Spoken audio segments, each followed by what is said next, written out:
Hi, this is Enigma. You can occasionally find me on IRC Tripsit. This is the first in a series of memoirs I'm releasing about drugs I have researched extensively. I'm beginning with Diphenhydramine because that's where my journey began, and in this first memoir I'm going to describe my first trip. So for those who don't know, Diphenhydramine is a popular over-the-counter sleep aid and allergy medicine.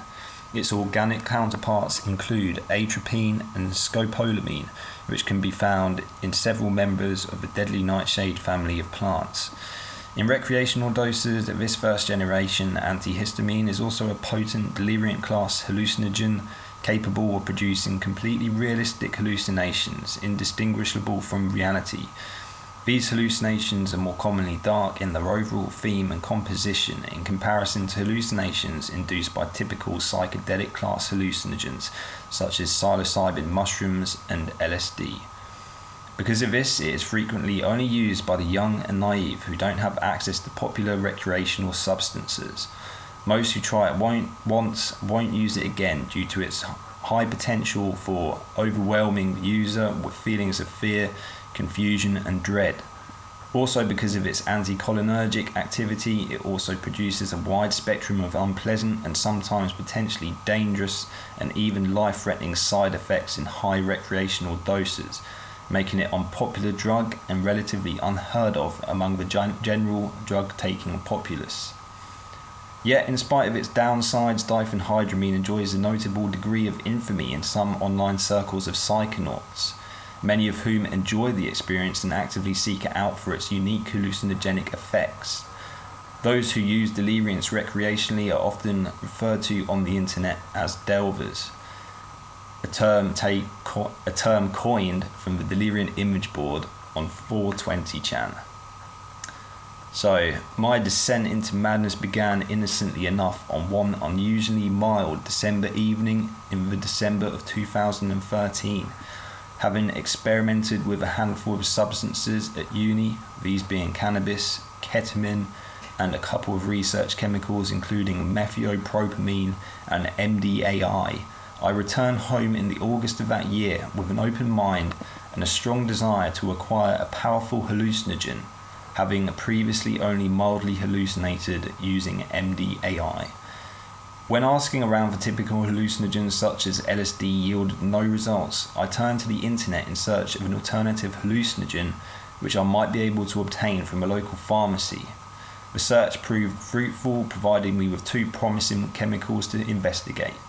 I read first about dextromethorphan, another notable over-the-counter hallucinogen which I will be revisiting later in these memoirs due to the interesting synergy between these two drugs, before returning to the search results to read about Diphenhydramine. You might call it morbid fascination, but I was instantly captivated by the endless accounts of nightmarish trip reports I read on Erowid, all of which seemed to follow a predictable trend in which users typically became delirious and incoherent at the high doses, with a tendency to hallucinate insects, tentacles, demons, and ghosts, which I will later argue are one and the same, and all manner of other unspeakable horrors. Most trip reports I read frequently ended in a visit to the emergency room and strong vows never to use drugs again. This didn't put me off in the least, however, and all common sense brushed aside, I set out to my local Tesco's pharmacy to make some inquiries. I returned an hour later with a box of 60 Nytol one-a-night sleep aid tablets containing 50 milligrams diphenhydramine per pill, which gave me a grand total of 800 milligrams to experiment with that evening. Most online guides suggested I begin with a starting dose of 300 milligrams to get a feel for the substance and familiarise myself with its side effects. At 7:30 p.m. I did precisely this and ingested 6 tablets while listening to music. Half an hour later, I was feeling composed but anxious for the trip to begin, and as I had a few grams of cannabis in my room, I decided to roll a generously sized joint and go out for a smoke. Outside, I began to hail smoke while admiring the clear December sky and anticipating the first alert. In hindsight, I realised that this is when I first began to trip out. but being relatively naive to drugs at the time, I was not yet particularly adept at discerning subtle changes in my physical and mental being, and as such I returned to my bedroom, pleasantly stoned but still under the illusion that the drug had not yet begun to take a hold of me. This would be a recurring theme in recurring trips. Back inside my bedroom, I calculated that approximately 45 minutes had passed since I took my initial dose, and so I decided to hell with it and ingested another 200 milligrams. Whilst rolling up another joint, I began to experience some preliminary waves of delirium-induced euphoria, which broke over me like a wave. I later learned that DPH is a weak serotonin inhibitor. On the way out of my bedroom, I observed my wall, and my gaze fell upon a little spider which excited me greatly, as I had read earlier that day that spiders were a common hallucination to experience on DPH. After inspecting the spider for a minute, I put my finger out to touch it, and it fell to the floor. To this day, I still do not know whether that spider was my first true hallucination or not. By the time I got back outside, I was pleasantly surprised to discover that I was now starting to feel a little drunk and also beginning to stagger around a bit.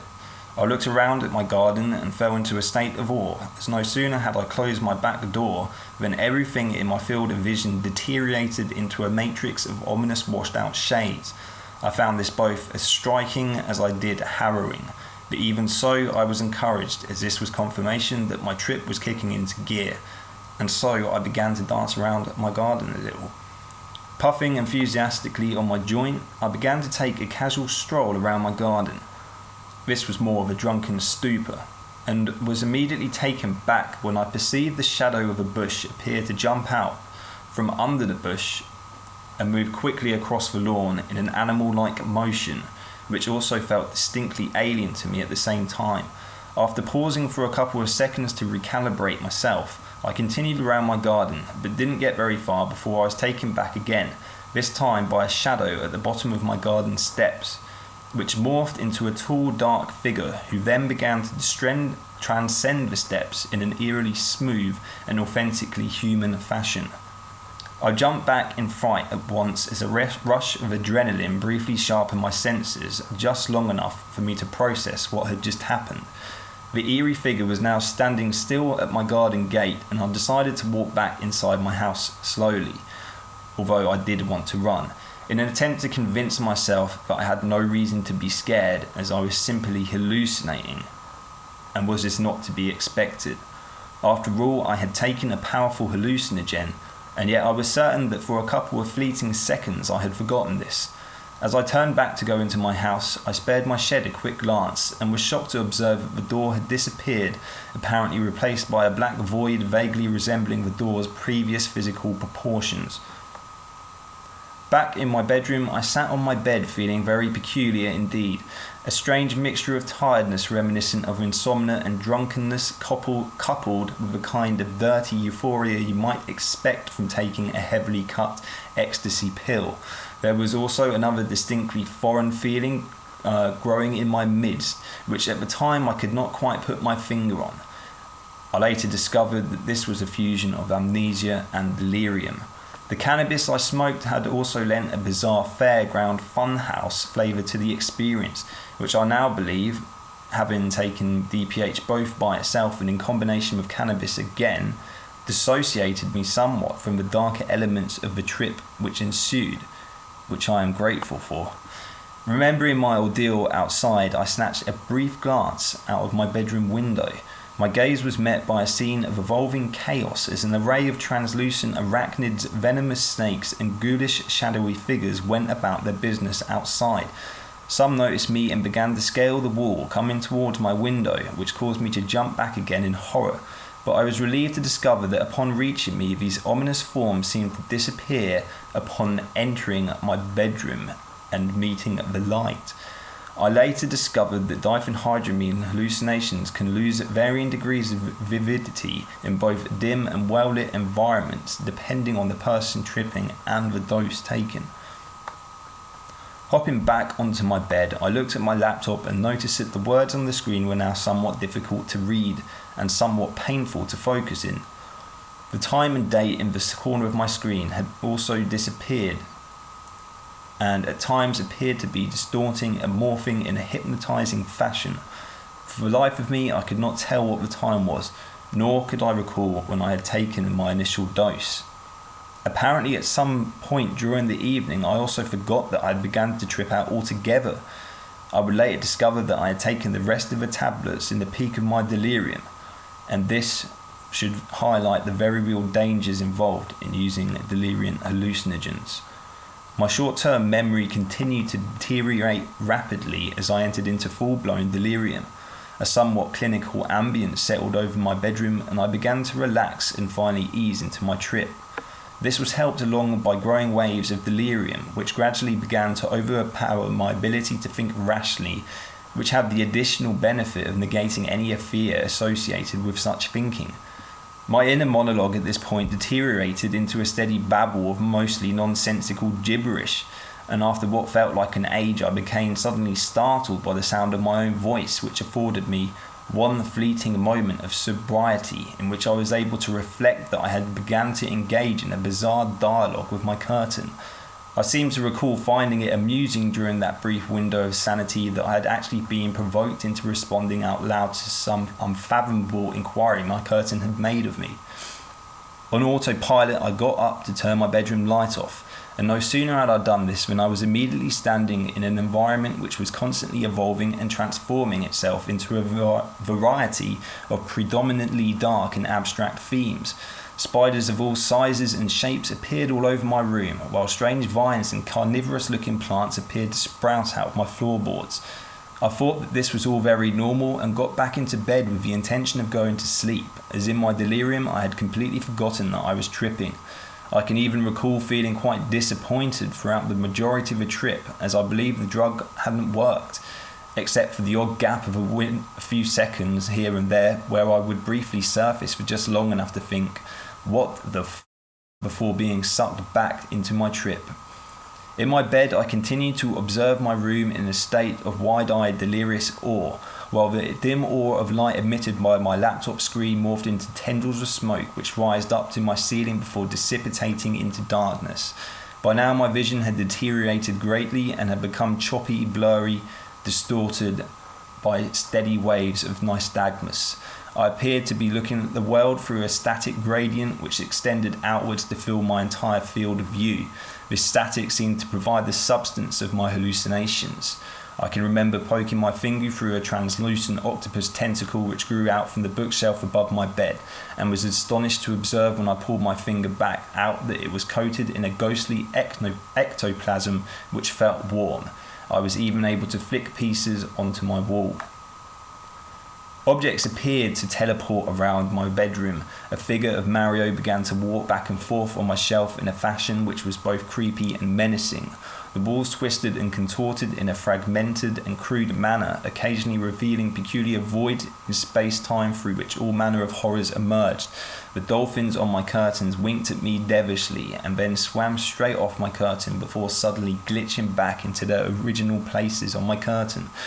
At the same time, I was engaged in a continuous stream of nonsensical dialogue with the objects of my hallucination, oftentimes telepathically. And now I want to make a note about familiar spirits. I realise now that this was the first time I communicated with familiar spirits, aka demonic entities, on DPH. Though, as I was so incredibly Bible naive at the time of this trip, I had not developed enough discernment to realise this, and I think now that I perhaps had developed little to no discernment at all at this infantile stage in my faith. I will discuss familiar spirits in greater length in further memoirs. So back to my trip. Still persisting in the belief that I hadn't yet started to trip out, I closed my eyes to try and get some sleep, perhaps 6 or 7 hours after taking my initial dose. I was nowhere near coming down from the drug as I began to drift off, having strong audio hallucinations of my mother calling my name and my sister talking to me. The source of these audio hallucinations came from familiar spirits. I startled myself back awake a couple of times by responding out loud to the object of my audio hallucinations. I was also able to see through my closed eyelids in such immersive detail that there were many times during my descent into sleep that I was unable to tell if my eyes were open or closed. Shortly after I'd fallen asleep, I woke up to go and take a pee. It was then that I had my first out-of-body experience on Diphenhydramine, as I vaguely recall that having made it halfway into the bathroom when all of a sudden I woke up in my bed again. This happened a couple more times, and the last time it happened I was able to break out of this loop and take a pee. After this I drifted off into a strange state of consciousness which vaguely resembled sleep. Throughout the night I experienced multiple occurrences of paranormal activity and phenomena, including sleep paralysis, which is a dead giveaway of demonic activity, and I strongly suspect that I had further interactions with familiar spirits. For instance, I recall my mum waking me up to have a conversation, yet the very next day I was shocked to discover from her that this mysterious exchange of words had never actually occurred. I woke up after a few hours of disturbed and broken sleep, and I was still nowhere near coming down fully from the trip, though I was now somewhat coherent and just about able to string a conversation together.